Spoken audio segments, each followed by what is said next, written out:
First, we pay homage to the lineage gurus, homage to the Venerable Monk Liao Ming, homage to Master Sakya Zhen Kong, the Shong Rinpoche, homage to the 16 Dharma Kings, Eminence Karmapa, and homage to Master Thupten Dorji.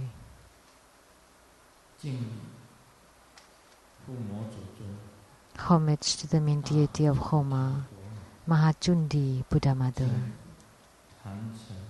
Homage to the three jewels of the altar.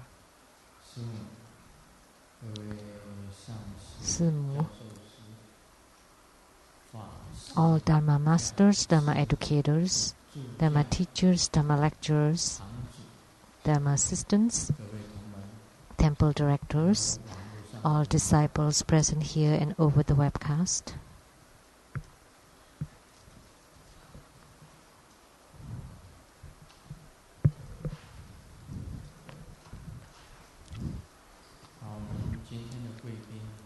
Our guest of honors today, from Taiwan Government Chief Secretary Mr. Tsang,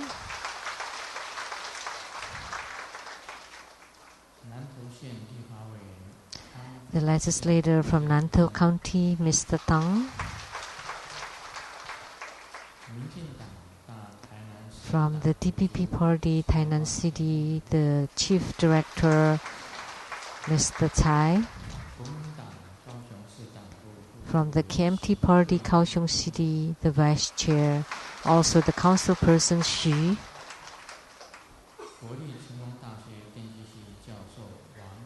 from National Cheng Kung University the WE Department Dr. Wang,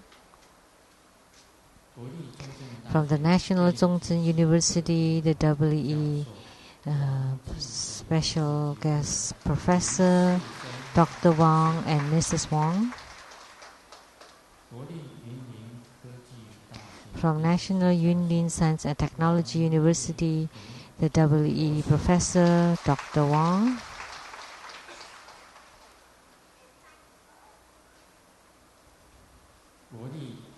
from National Taiwan Science and University Business Management Professor Dr. Lin and Mrs. Lin,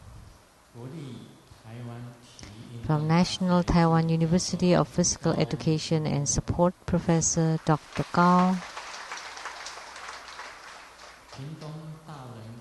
from Pingtung Daren Science and Technology University Assistant Professor, also the Doctor in Education, Ms. Ye. National Tsinghua University, Dr. Li and Mrs. Li.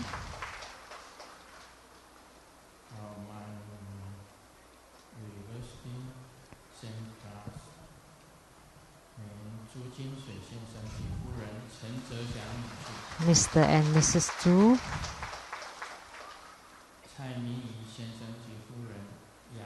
Mr. and Mrs. Tsai,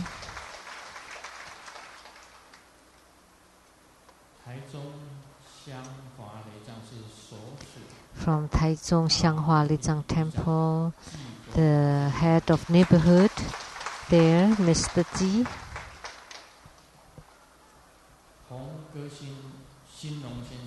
a famous singer, Mr. Xin Long,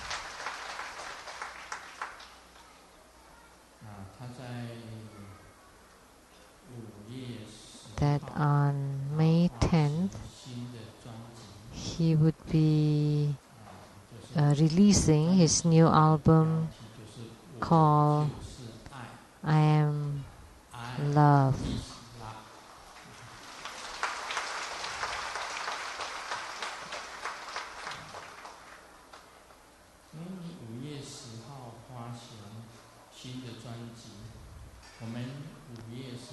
On May 10th, you're releasing an album, and when is our ceremony? On May 11th, Saturday. So we'd like to invite you to sell your albums here at the Taiwan Lei Tsang Temple. So you need to come on the 11th of May. And you can set up a booth. And we all can buy your CD.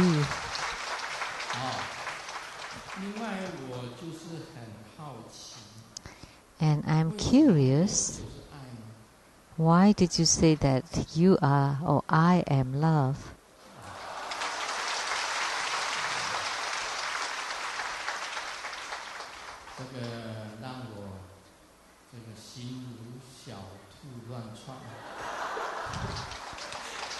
You let my heartbeat race.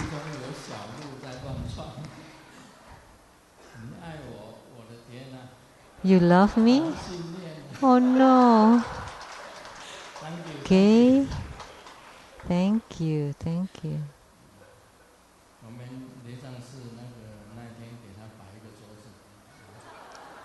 So Lei Tsang on that day should have a table. Let him sell his CDs, and Grandmaster also want to buy one. I'm really curious. I love Grandmaster, and how do you love? How is the love? I want to see if you have that song that you love Grandmaster. Thank you. Please sit down.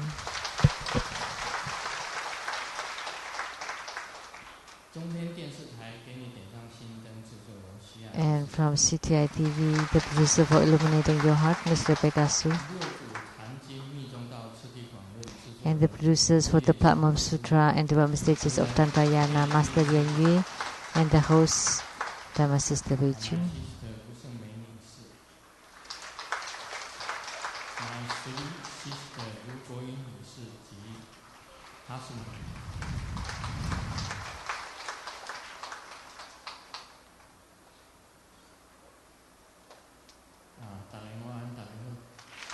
Good afternoon. How do you do?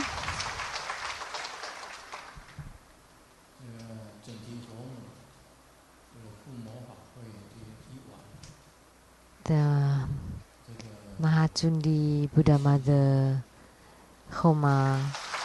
As soon as it was finished, now the sun is shining. We have clear sky. Let me make an announcement. On May 12th, Sunday,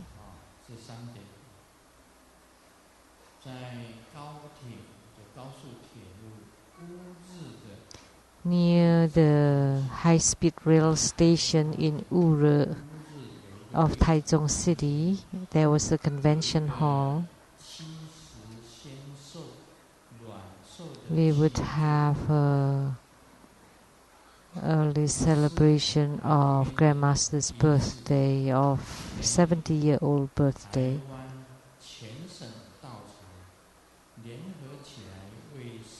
And it was organized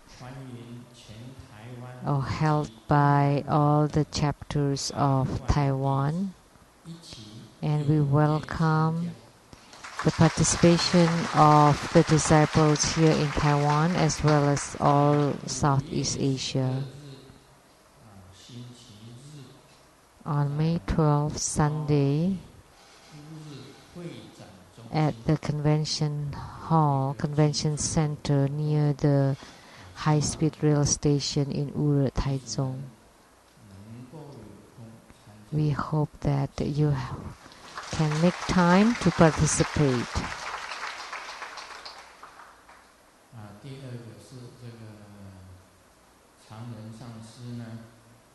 And second, Master Changren had made this statue of the Celestial Mother,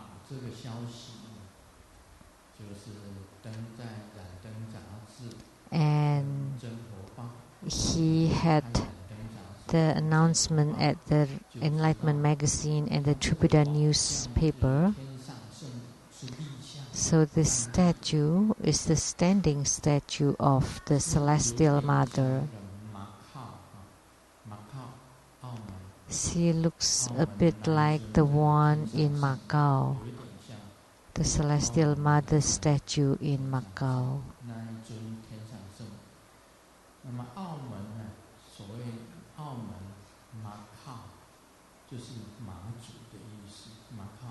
So Macau means Mazu. So Macau actually means Mazu, because the Portuguese mispronounced it. That's why they call it Macau. Actually, it meant Mazu. So this statue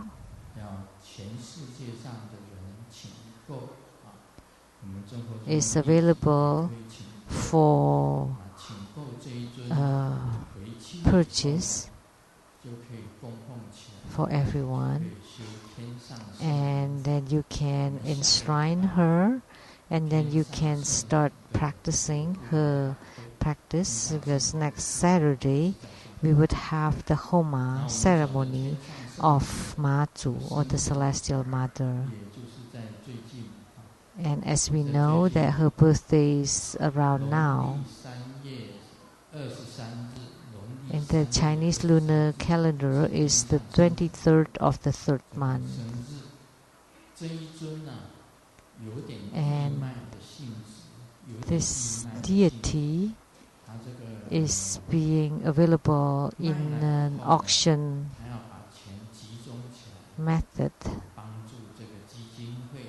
that the proceeds of the sales of the statues would be donated to the foundations and for charitable work. So this Mazu, Celestial Mother, is very beautiful and dignified. And you can obtain one at the Taiwan Lei Tsang temple here. So you can check the Enlightenment magazine and the Tripura newspaper on the details.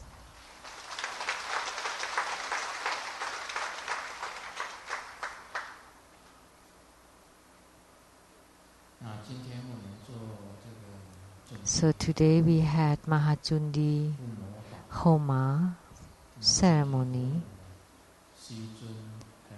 and Mahachundi Buddha Mother is a really great Buddha Mother, and her Vajra name is the most victorious Vajra. Why is she called the most victorious Vajra? Because this Buddha Mother, she is also called the Buddha Mother of the 700 billions. 700 billion Buddhas were born from Mahachundi Buddha Mother.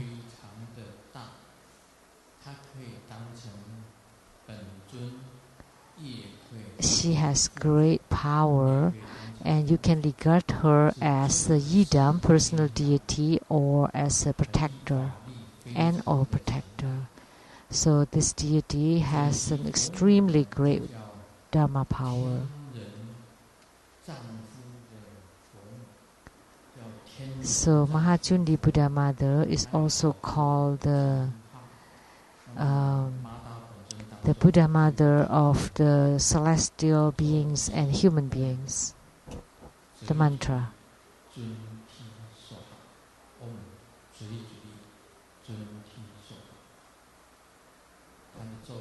That's the mantra.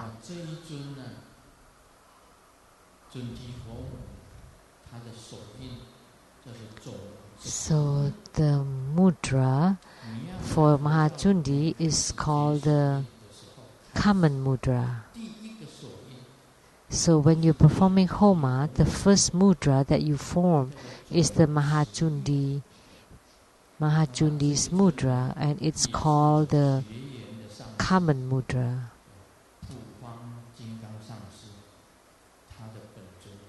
And he is also the yidam of my guru, Master Pufang, of one of my gurus. And the temple that he built is called the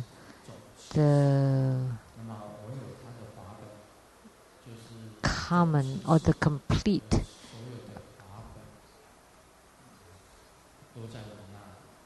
temple.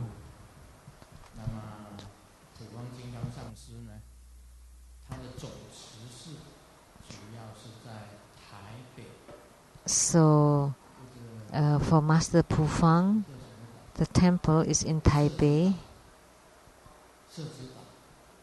on an island called the Shezi Island.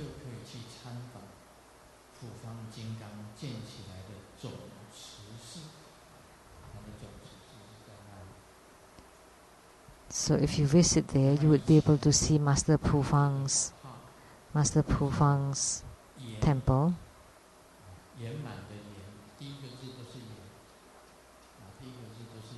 And the Dharma name that's given to me, the first name is all Yen.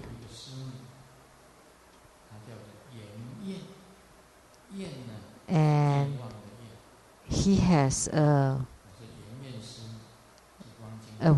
wife called Yan Yuan, Master Pufang, and the Simu Yan Yan. And my Dharma name is Yan Ci.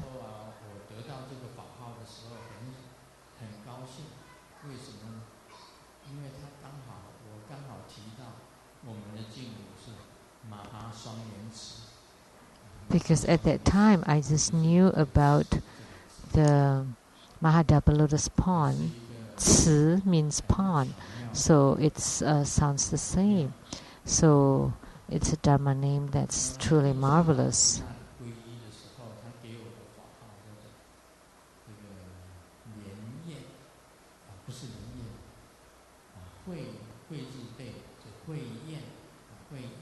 And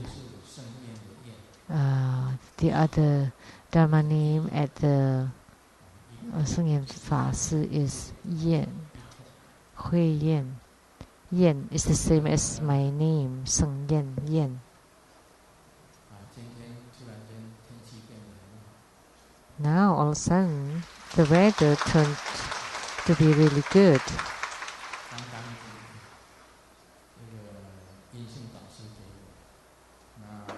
So that was Dharma name given by Yingxin Taoist master. And then Master Le Guo is called Dao Yen. Dao Yen.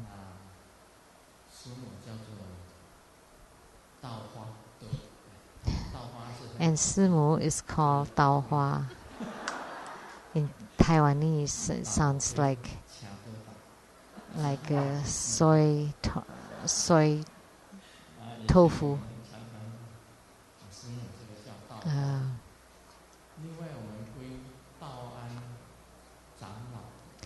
And when we took refuge in the Master Tao An and the Dharma name, she said she forgot.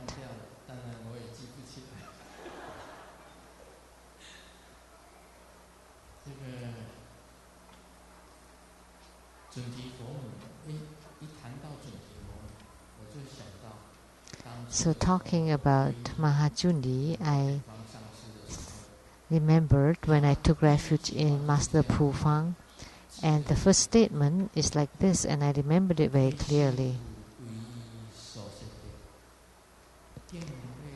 We kowtow and take refuge in the marvelous attainment. We praise the great Mahajundi. So every time I practice Mahajundi, I always remember the Guru that I take refuge in, Master Pufang. I have many Gurus who I get acquainted with, and he was one of them, and we had a strong affinity because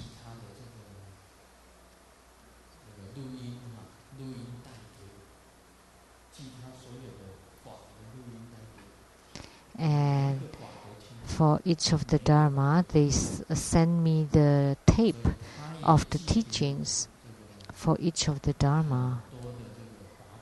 So he also sent me a lot of the practice procedure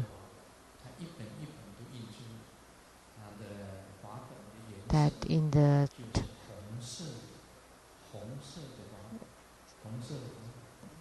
practice procedures of the sadhana. There are many of them, and they're one that's red. And for True Buddha School, sometimes you should print the sadhana, the practice procedures, into booklets so that anyone who wants to do the practice, they can follow the practice procedure after they receive the empowerments, so that we can save their time in looking for them. So Mahajundi Buddha Mother has great power and also has propriety Dharma. So the Dharma practice for Mahajundi is a big book. Check Grandmaster's books. There was one book that specializes on, that talks on Mahajundi. And Master Lianji should know the title of that book.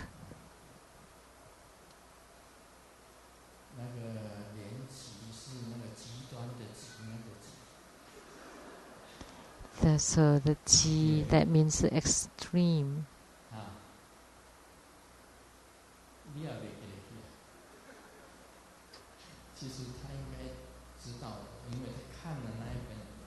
He should know, because after he read that book, he told me that this book focuses on Mahajundi, and he forgot.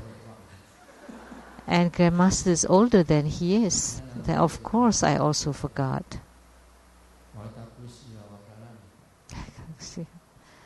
I don't know.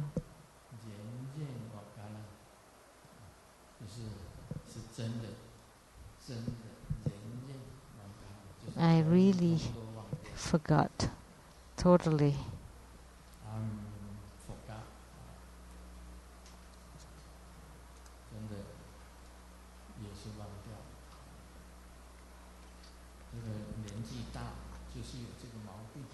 So as you grow older, you have this problem. You would start to have memory lapses. Who? Simu forgot? Oh, my mistress. Just joking. Talking about mistress.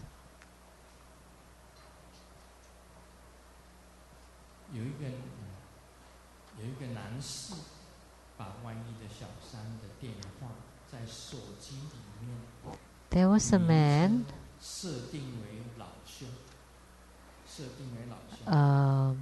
nicknamed the phone number of his mistress as the brother, the big brother. So when the mistress called him, and when his wife saw it, would say, "Oh, come on quickly! This is your big brother called you." And after he got the phone call, he always tell the wife, "Oh, my big brother asked me to go right away." And then the wife said, "Oh, you have to do your best and go and do your best."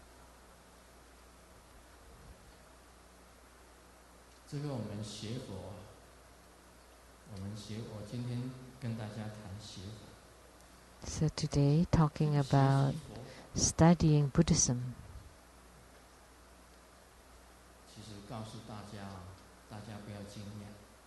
So I like to tell you, and don't be shocked,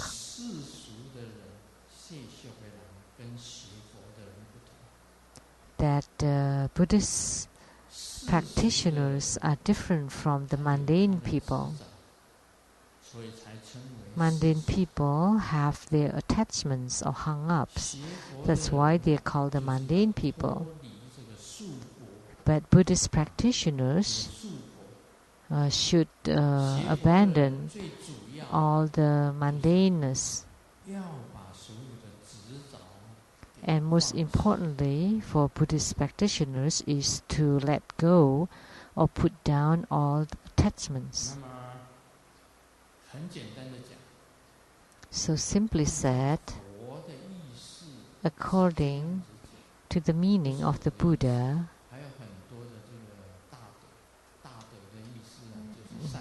not just mine, but also the meaning of the great spiritual guides, that in this world most people have mental problems, that the human beings on earth have mental problems. Why do Buddhists want to study Buddhism? Because we want to be normal. In reality, are the Buddhist practitioners have mental problems? They still do.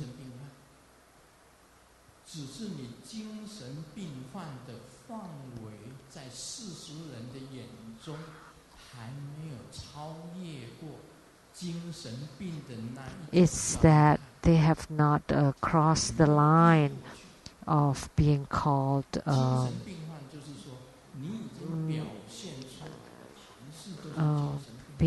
mad or crazy. So what is the mental disorder? Jealousy. That's because you have attachments mentally. That's why you would be jealous.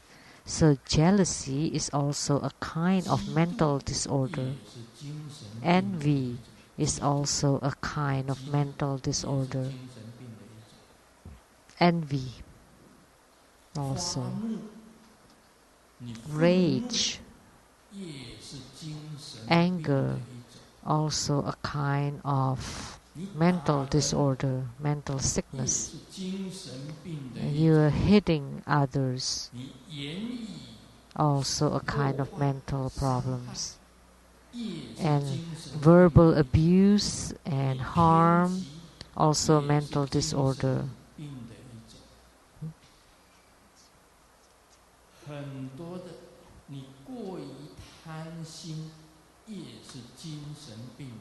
You're being biased, you're stealing, robbing, they're all a kind of mental disorder. Rage, anger, losing temper, shouting in rage, they are all a kind of mental disorder.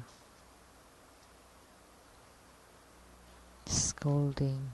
So we all, a lot of us suffer from mental disorder. So according to the Buddha Dharma, that human beings all suffer from mental disorder because you have attachments. Because they're hidden, and those that are still hidden or concealed, that do not occur frequently, then they are still considered normal. Because before they cross the line, they're still considered normal. If they have gone over the range, then they are considered a mental patient. But actually, we're still all a mental patient. Only a kind of people that are free from mental disorder is that when their mind are truly normal, because there are no hang-ups in their mind, in their heart. There's no topsy-turvy completely. You can say it this way, that their heart or mind is in a continual state of meditation, meditative stability, that they are not affected or influenced by external circumstances. Only this is considered as a normal person by the Buddha, according to the Buddha. Otherwise, us, including Grandmaster, that in their mind, their thoughts continue to run, continue to form a lot of thoughts and discrimination. What is good, what is bad, what is fragrant, what is foul, what is black, what is white, what is normal, what is abnormal. So when you have such thoughts, then you already suffer from mental disorder, that you already have mental problems. And the most important thing in studying Buddhism is to change our own mind or heart into normals, to become normal. So you need to understand your own mind and to see your own Buddha nature to be considered normal according to the Buddha. So spiritual cultivation, we are performing spiritual cultivation in order to truly understand the mind and see the Buddha nature. Otherwise, in the process, we're still considered abnormal. Actually, every single human being is abnormal. It's that the frequency and the severity is not as bad as the mental patients, because they have more severity and frequency. So we should say it this way. Listen carefully.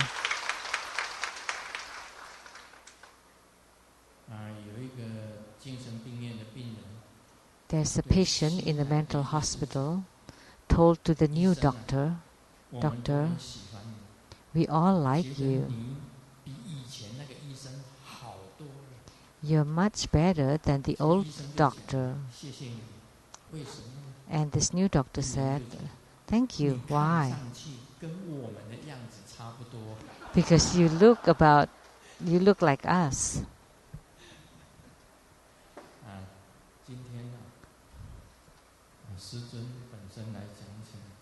So today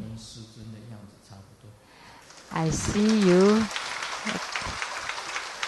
to look like about the same as me. In the past, I had a nickname.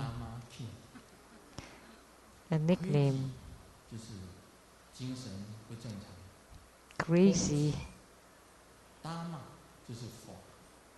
This is mad. Dharma King.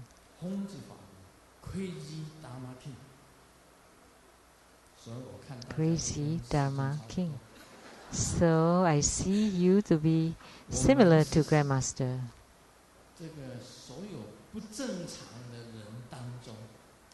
That among all the abnormal people, we are considered rather normal.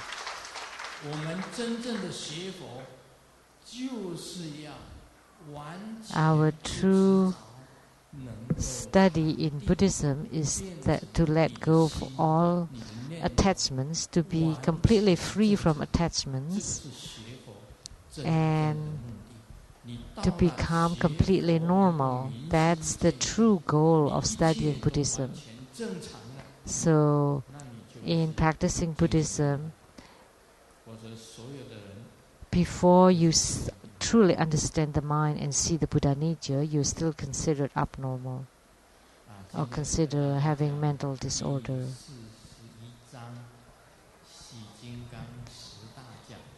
So today we are talking about Hevajra's chapter 41, Hevajra's 10 key teachings.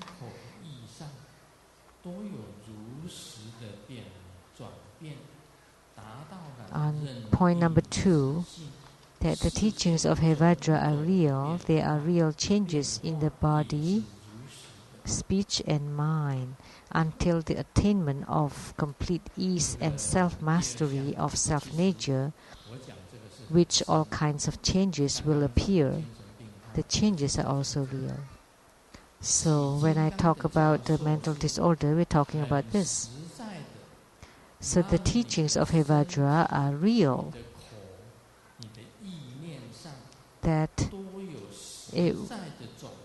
So that in your body, speech and mind, you can experience real changes to become normal.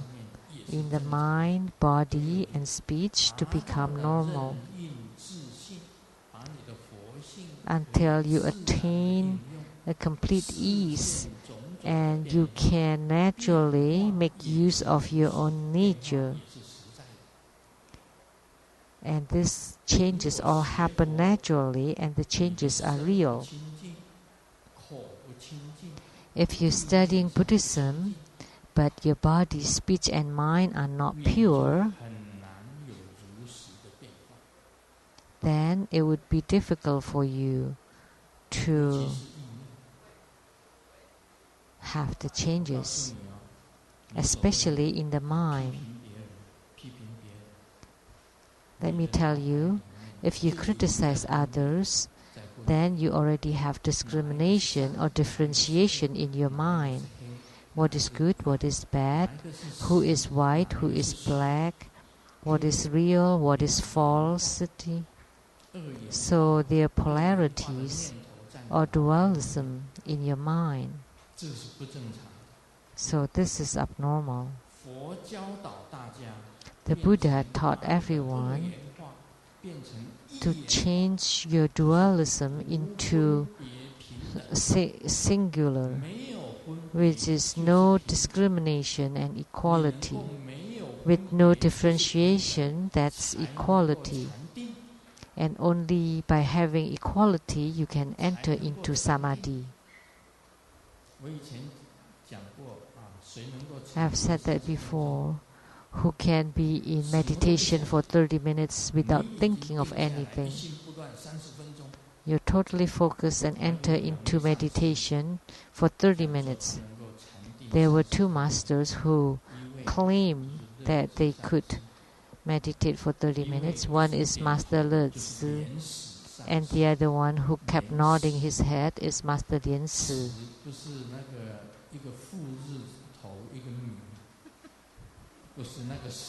It's not Si meaning corpse, but it's Si meaning history.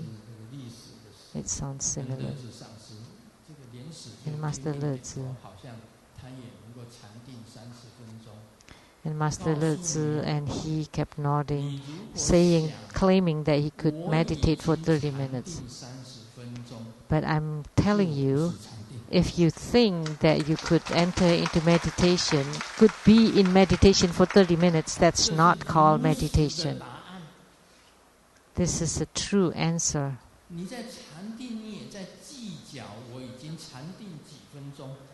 So you're in meditation and you still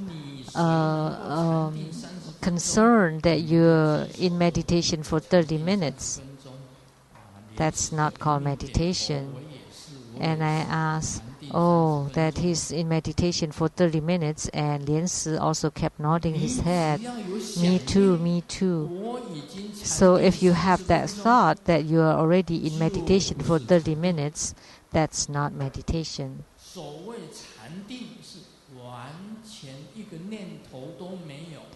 The so-called meditation is when you have no thought whatsoever, and you have it is extremely difficult to reach a state where you have no thought whatsoever. When Grandmaster chant Hiking Kuan Yin Sutra from the beginning, from beginning to the end, in this, there are several thoughts that interrupted, that appeared, thought that you could never think about.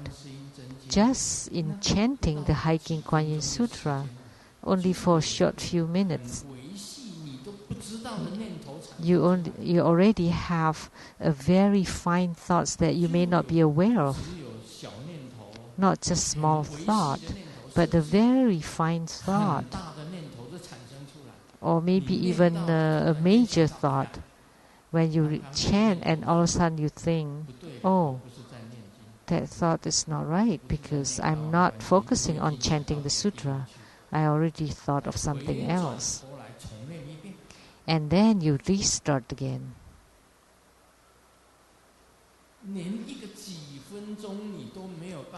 You can't even be in meditation for that few short minutes, and you say you can be in meditation for 30 minutes. So if you say that you can be in meditation for 30 minutes, that's not meditation. Because in meditation, you have no concept of time at all.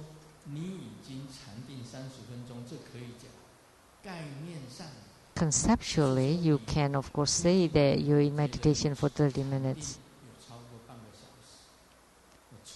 That after you exit from samadhi, you feel that you've been in meditation for half an hour.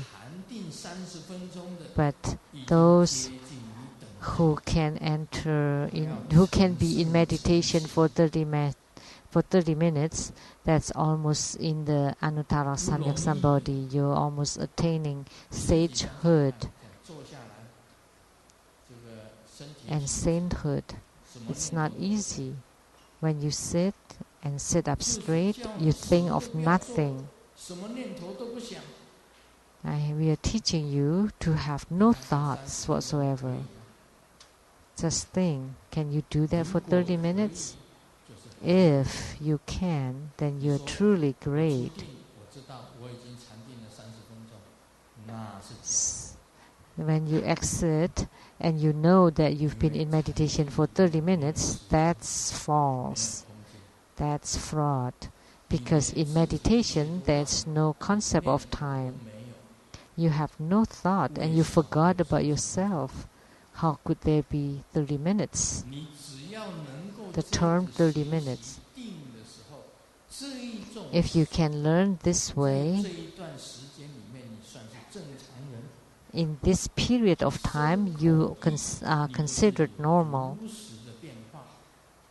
And in your body, speech and mind, you would have real changes.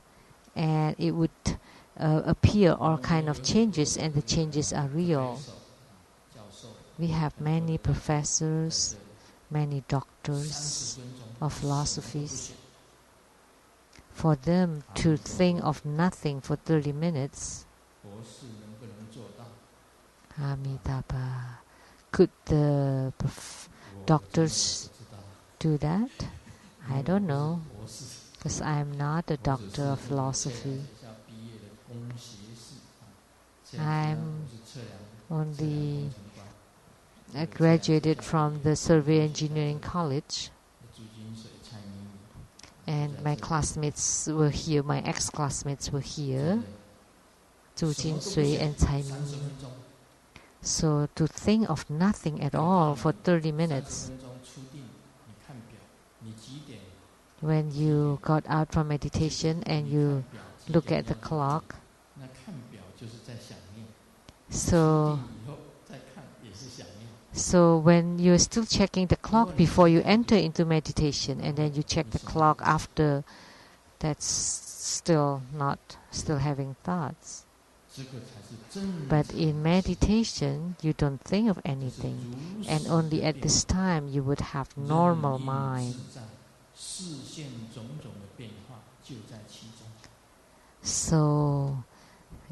there are real changes, and the self-mastery and complete ease are amidst them.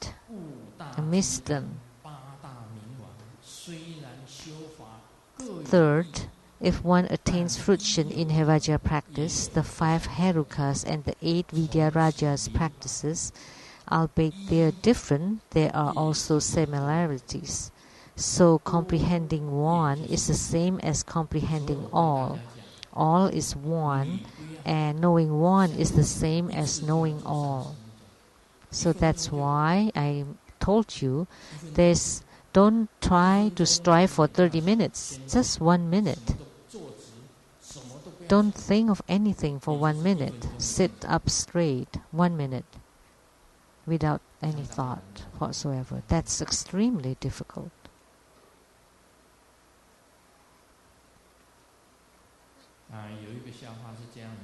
There's this joke.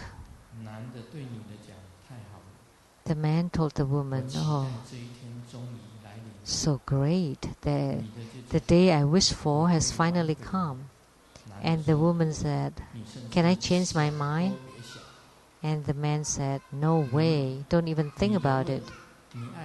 And the woman asked, "Do you love me?" And the man said, "Of course." And the woman asked, "Will you betray me?" And the man said, "No." Why do you think of that? And the woman asked, "Can you kiss me?" And the man said, "Of course." Not just for a moment. And the woman asked, is there a possibility that you would hit me? And the man said, "Never."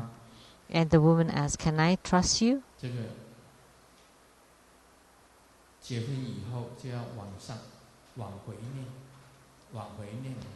But after marriage, it should be read upside down.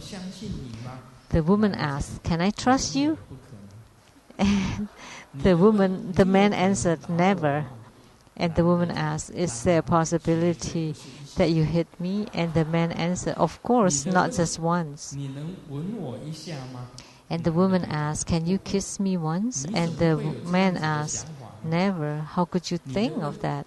And the woman asked, "Will you betray me?" And the man answered, "Of course." And the woman asked, "Do you love me?" And the man, "No. Don't even think of it." And the woman asked, "Can I change my mind?" And the man asked, "Oh, so great. The day that I wished for finally come." So before marriage and after marriage is different. That human beings are always changing.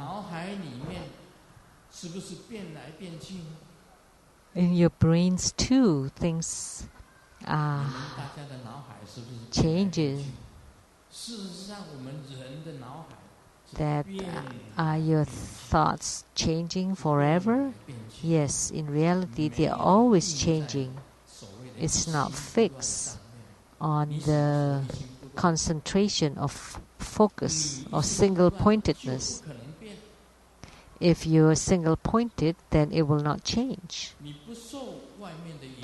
If you're not influenced or affected by the external circumstances, then it will never change. And your mind or your heart is always maintaining the normalcy, and it is only possible after you gain the true understanding of the mind and seeing the Buddha nature with the enlightenment. So a lot of people, they used to trust this master very much so, and now it changed. Quickly, it changed all of a sudden to be different. That in the past, you praised this master, and then later, you slandered him. So that's the change. So whether praising or slandering,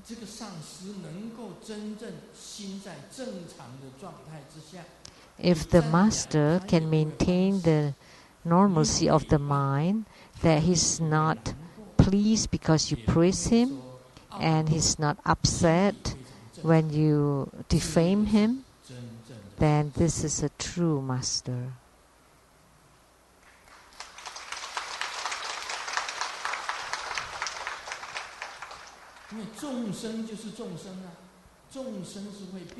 Because sentient beings are sentient beings and they can change. They are changing. Only the spiritual cultivators who has attained that way, the Tao, that their mind or heart is normal, and only then they are not unchanging. And that's what's called the total refuge. That your mind is always normal, always following this Guru, because he guides you on the spiritual cultivation that can gain enlightenment and to understand all the phenomena of the beings. Only this is called the true Guru or the true teacher or master.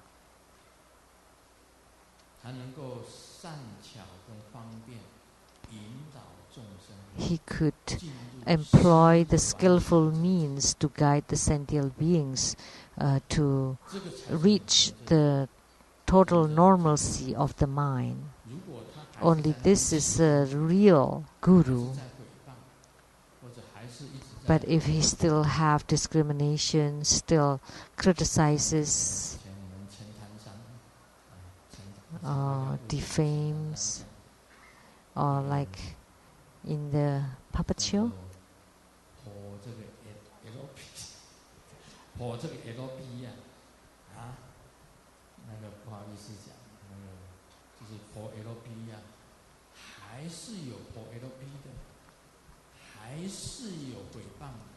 those who still bad-mouthing others or criticizing or kiss ass, they still have discrimination. But if you have reached the fruition attainments in your spiritual cultivation, you truly you gain enlightenment, truly understand your mind and see the Buddha nature. Then when you see praises or the pleasing things, they are not pleasing things. If you see the sad things, they are not sad things. Or if you see miserable or suffering things, you don't as no suffering or miserable things. Then this is the state of normalcy. No bias. So the Buddha taught all of us to change our mind to become completely normal. Actually, even the mind does not exist. If you can reach the state when there is no mind whatsoever, then you're considered normal, completely normal. So the attainment of Hevajra, although the 5 Herukas and the 8 Vidyarajas have differences, but you would completely understand. If you attain one normalcy, then you would also gain everything to be normal. So one is many. This is very important. So if you have attainment in Hevajra practice, it will not be difficult to attain attainments in the other Herukas practices. So in the inner practice, outer practice, the secret practices in the chi channels and light drops, that in your spiritual cultivation you would be able to attain the great bliss, and yet you're not attached to the great bliss, and then you can enter into the radiance, the great radiance of the clear light. And then when you're not attached to the clear light, you would be able to enter into the empty nature, the great world of emptiness. And then you're not attached to this emptiness. Then your mind is considered to be completely normal. Then you are a Buddha. And when the Buddha do not abide on the Buddhahood, at that time even the term or the name Buddha does not exist. It is spoken in the Diamond Sutra that I have gained the bodhisattvahood, then you're not a bodhisattva. I have attained arhatship, then you're not an arhat. If you say that I have attained Buddhahood, I am the awakened one. Because if you have attained Buddhahood, you're not a Buddha. Why? Because you still have the mind. Because your mind regards that you are an arhat, a bodhisattva, a Buddha. When you attain Buddhahood, you don't even want to use the name or the term Buddha. Then that would be a true realization. Because it's the term the awakened one or the is there because you have not reached the Buddhahood. So if you say that you're in meditation for 30 minutes, then that's bullshit. That you should be boasting.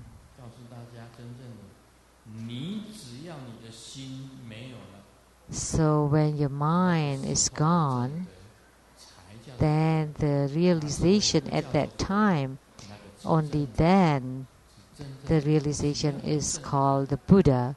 But even at that time, it's not a Buddha. Because if there is a realization, then it is not a realization. Point number 4. The quintessence of Hevajra can allow one to transform and generate marriage out of afflictions, death, 5 aggregates, until ultimately arrive at Buddhahood. That in the mind of the one who have attainments, there are no afflictions because you have no thoughts. Your mind is normal. You have no thoughts. So you have no worries, no afflictions. You have no issues on life and death. And life and death are not an issue. You thought when someone dies, you're sad, you cry. But little did you know that every night you die once.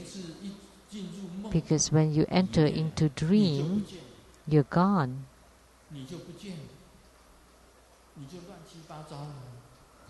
You're topsy-turvy. Sometimes you fly, sometimes you jump from the 101 tower, and then you fly, and then you thought, oh, I could fly. All of a sudden you have this thought. But try, jump from 101, you would die if you jump. But in the dream, you will not die, even when you fall into the ocean. And when you woke up, oh, that was a dream, that's fine. Actually, you have died once. For Buddhists, dreams, sleep and dream is called a small death. If you have no dreams, that's best. Then the mind is normal. If you have dreams, then you're still abnormal. That's the state of the intermediate state. It's the state of death. The state of death is when dreams appear. When you die, the dreams will appear. So in the Heruka practice, if you can practice the sleep and dream yoga, which means that in your dreams you still cultivate spiritually. If you don't, that means you're still topsy-turvy. So in Tantrayana practices, you still have to practice in the dreams. Only then the mind is considered normal.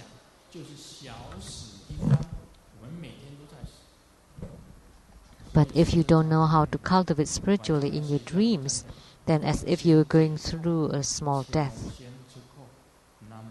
So prior to sleep, I always recite, going to the Western paradise, leave behind all suffering.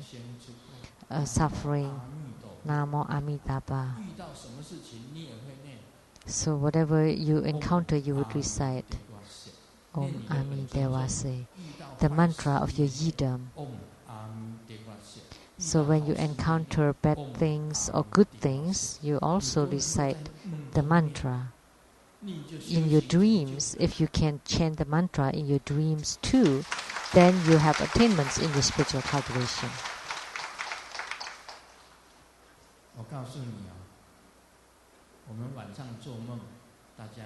I like to tell you that when you have dreams in your sleeps, you think it's normal, but actually there are many more people having daydreams.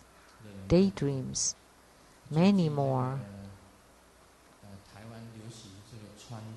Recently in Taiwan, mini skirts are very popular,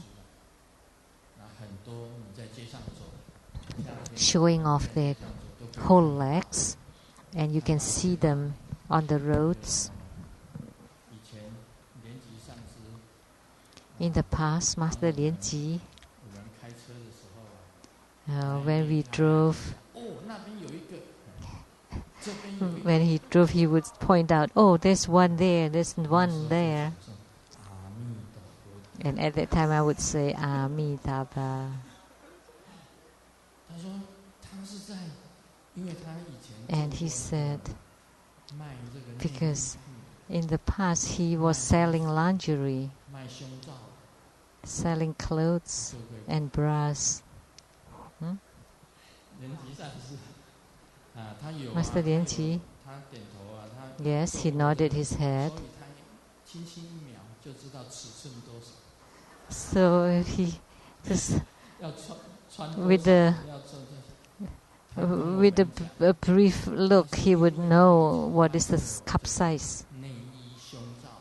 And he explained because he sold lingerie and bras wholesale. So he did research. When he saw a woman, what is the cup size? So we can forgive you. Otherwise, think about it. Man, for all men, think about it. So when you see those, which one of you don't daydream? That's a true daydream. So when you see that, you daydream, and there are many more. Not just dreams at night, but also dreams in the daytime. That human beings are always drunk and in the dreams.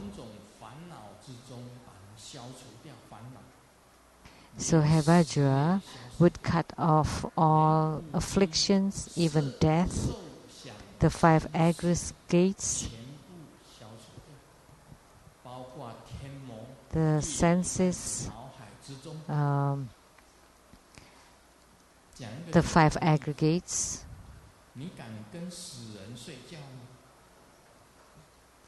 So just one thing, do you dare to sleep with a dead person? So maybe with your lover, you may not be afraid, but with the unfamiliar person that's dead,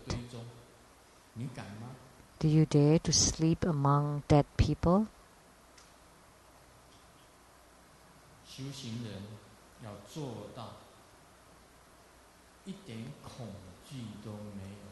So for the spiritual cultivator should have no fear whatsoever. Only then the mind is considered normal. Because you have no concept of death in your mind. It's just the 4 elements and body. It's unrelated to you. You can sleep among dead people. In the past, Padmasambhava cultivated in the graveyard, that in the past people have no coffins and they just leave all the corpses in the graveyard. And Padmasambhava, Guru Padmasambhava, practiced samadhi and sitting on top of the corpses, and he wore clothes made from the cloth, the corpse cloth. And the Dharma implement is the bones and the skulls from the corpses. And he sat on the corpses and he ate the leftover offerings for the death. So he's practicing to have no fear. You can sleep in the graveyard or among the dead people.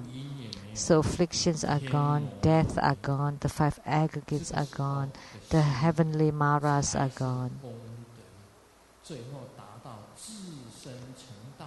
Only at this time,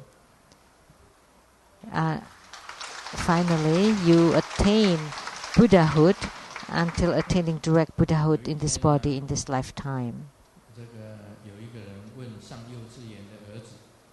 Someone asked the son who's going to the kindergarten, "Are you the most handsome in class?" And the son said, "No, I'm second." And who is the most handsome in class? And the son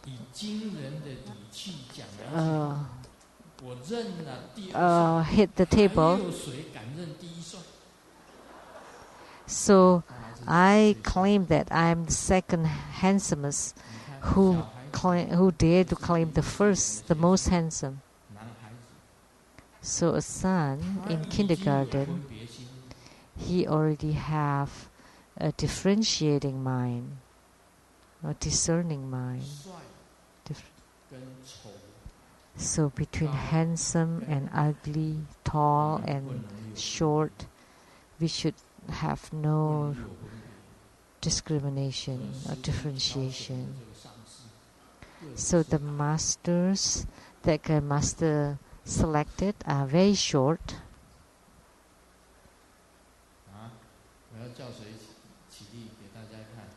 Who should I call on to show?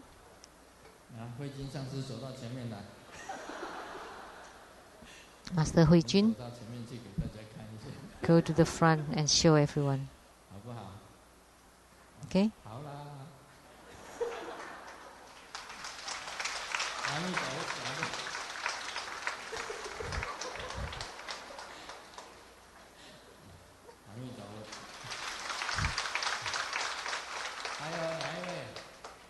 And who else?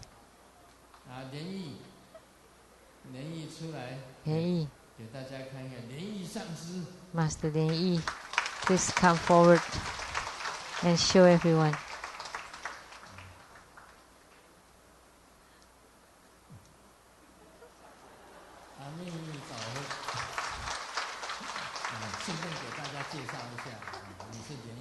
So I am also introducing you to everyone that you are Master Lian Yi, and then Lian Yi.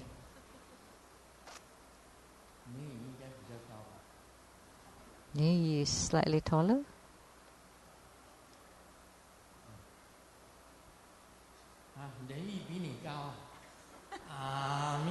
That you're shorter than Lian Yi? Master Lian Yi.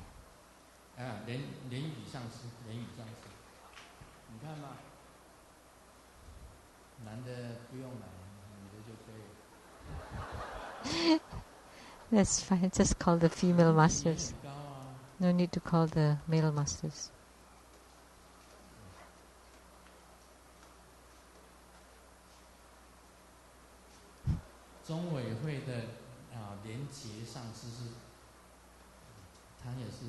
And Master Lian Jie of True Buddha Foundation in Seattle.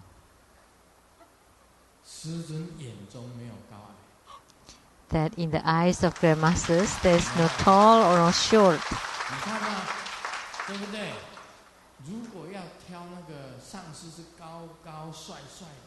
If you need to be tall and handsome to be masters, well, I wouldn't select them.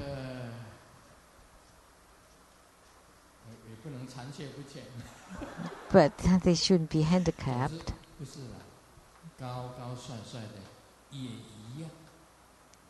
Actually, it's all the same, whether they're tall and handsome or short and ugly, as long as they understand the procedure for spiritual cultivation and they're basically honest and have integrity and have been ordained for over 5 years, and they're respectful and truly practice.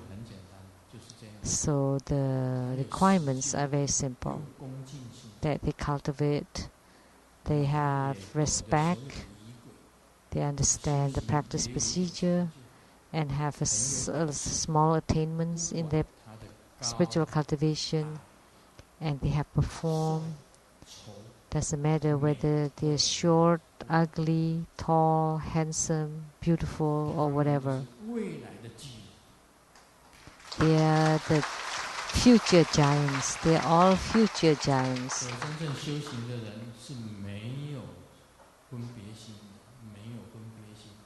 So a true spiritual cultivators have no discrimination.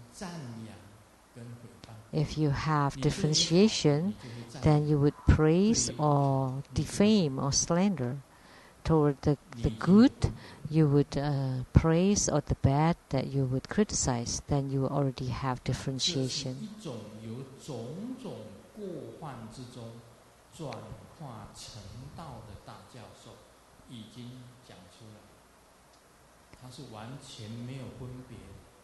So this is the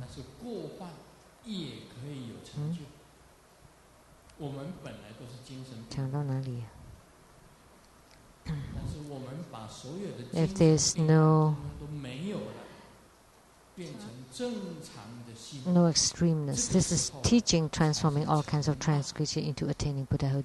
If you can attain the normalcy of the mind, only this time it would be called the true attaining of the way, or attaining the Tao, or attaining Buddhahood.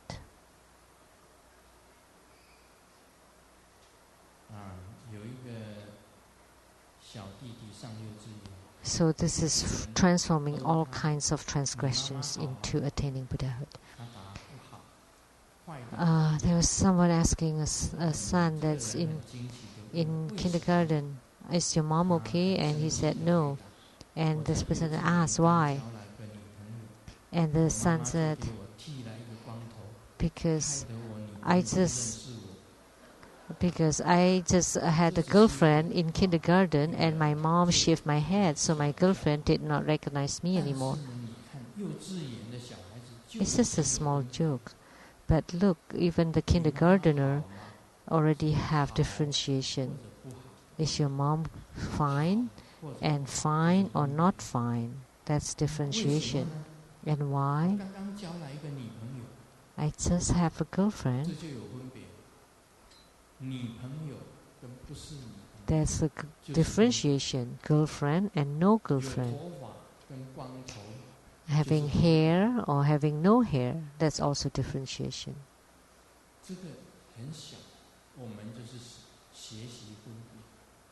So ever since we are young, we learn to differentiate. But when we study Buddhism, we want to have no differentiation, when only then we can reach equality. So this is the teaching, the great teaching of transforming all kinds of transgressions into attaining Buddhahood. From differentiation into no differentiation completely. and someone's father was in the hospital and having infusion, and then called the nurse, and then the person next to it said, "Let me call the nurse for you."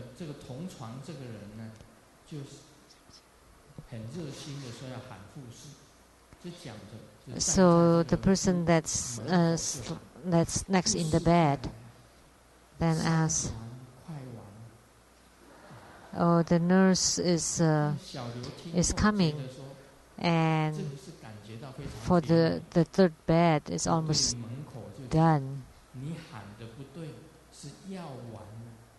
And then this is the play of word in Chinese.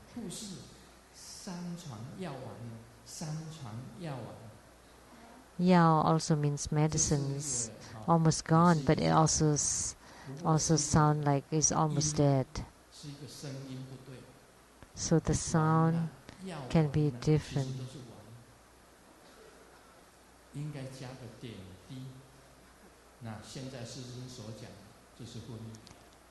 So in Chinese, many words sound the same, and it could be misleading. But this means there's differentiation.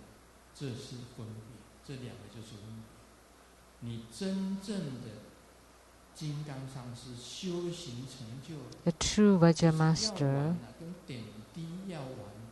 when they have true attainment, it doesn't matter whether it's the medicine that's almost gone or the drops that's almost gone, because there's no differentiation.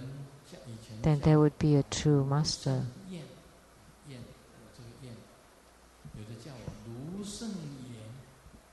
Someone called me Lu Sheng-yen, someone called me Lu Sheng-yen. And in Taiwanese,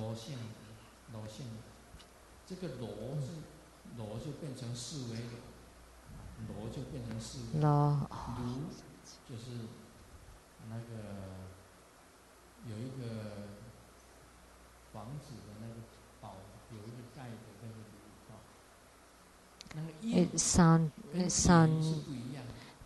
the similar sound means differently. But I don't care if you call me Lu Sheng-yen or Lu Sheng-yen or Lo Xiang-gan in Taiwanese. I always respond, doesn't matter how you pronounce it.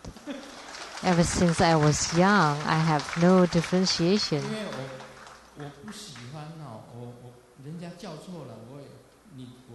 It's okay if you call my name wrong. As long as I know you're calling on me, it's just a name. It should be like that.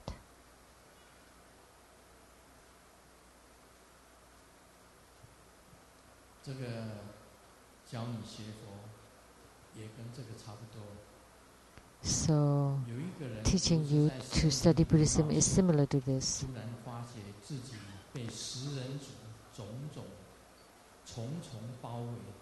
Someone was in the forest, and then he found out that he was surrounded by cannibal people. And then he called on the God in the sky, "God, please help me." And then there was a sound that said, "A pig on a big rock," and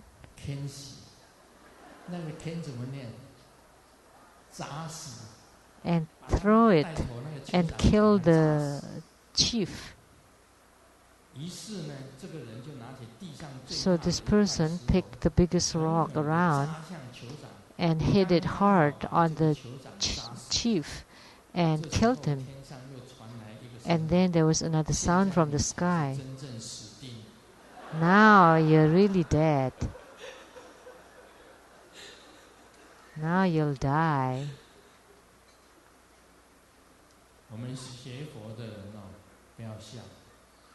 So, as Buddhists, don't laugh. Let me teach you. Don't study Buddhism and yet still be a mundane person.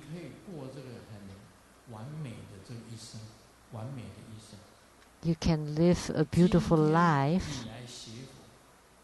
But today, you want to practice Buddhism, and you think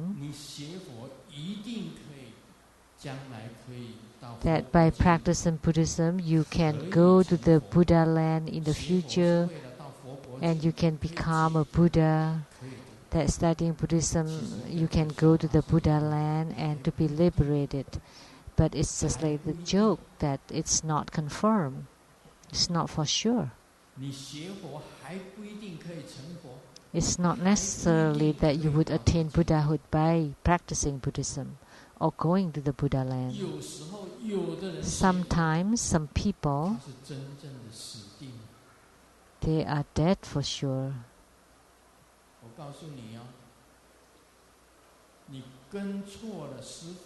If you follow the wrong guide, the wrong teacher, the teacher that have no normal mind, that have no true understanding of the mind or have not seen the Buddha nature, and you follow them, and you thought that you are practicing Buddhism, but actually you're dead for sure.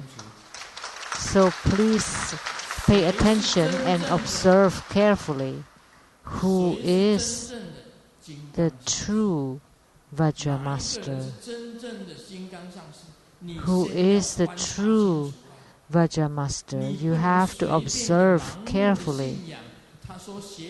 You cannot just have a blind faith that to study. Why? Because if you follow the wrong person, the one who has not gained true understanding of the mind or seeing the Buddha nature, then you would be dead for sure. If your teacher still have differentiating mind, then he has not gained enlightenment or have true understanding of the mind or seeing the Buddha nature. If your teacher still slander others, that means the teacher has not gained true understanding of the mind or seen the Buddha nature. As soon as one slanders others, means you still have differentiating mind. You have no mind of equality. That there is the liberating precept in the Bodhisattva precepts that's very important. One is you cannot forsake even one sentient being. You cannot forsake even one sentient being. So a true Vajra master who has gained true understanding of the mind or seen the Buddha nature will not slander others. If anyone still slanders others, then he has not gained enlightenment. He has not comprehend the true understanding of the mind or seen the Buddha nature. Om Mani Padme Hum.